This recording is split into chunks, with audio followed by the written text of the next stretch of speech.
Hello, everyone, and welcome to Tabor Talk. So, getting right into this book here by Lauren Slater, Blue Dreams. It's the science and the story.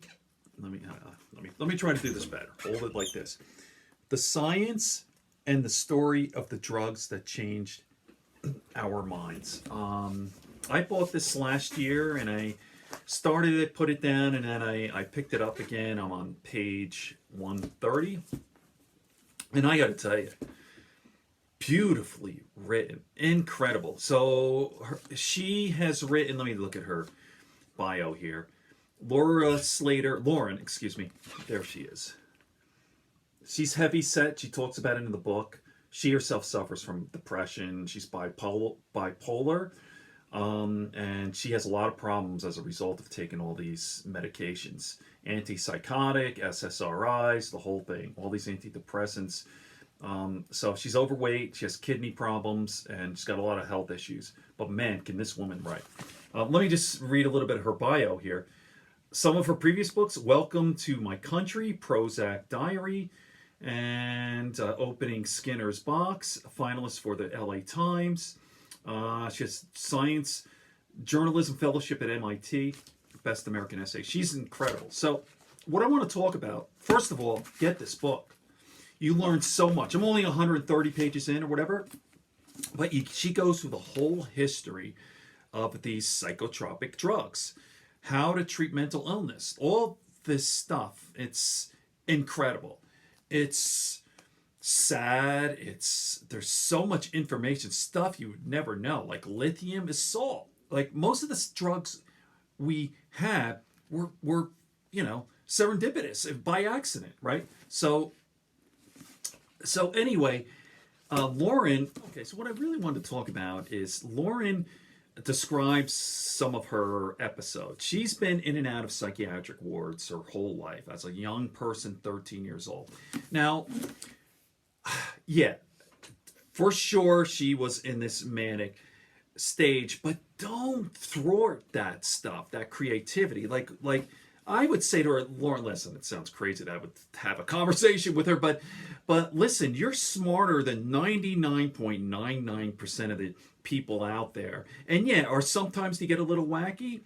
Yeah, but go with it. Every great person is not, as you say, that I think Joseph Campbell used to talk about that. Like the schizophrenic, or did he say schizophrenic? Oh yeah, I think it was schizophrenic and the genius. They're pretty close. Geniuses are out there. Listen, Albert Einstein in 1920 or 1910, something like that, was thinking about space-time. The story was he was on a bus. He's like, I wonder if you could travel faster than the speed of light. What would happen? Would time slow down? This is back in 19 teens, before all this stuff.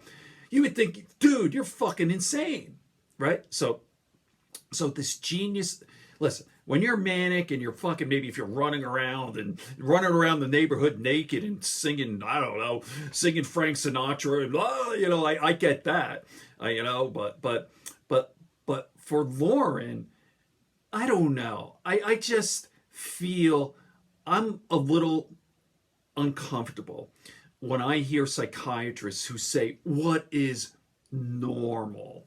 This isn't normal behavior. Like, fuck you. Like, who the fuck are you? Like, listen, if you're not harming yourself, that's one thing. Harming yourself or others. And yeah, if you're hearing voices and all that, that's problematic. But if your idea is a little wacky, so what?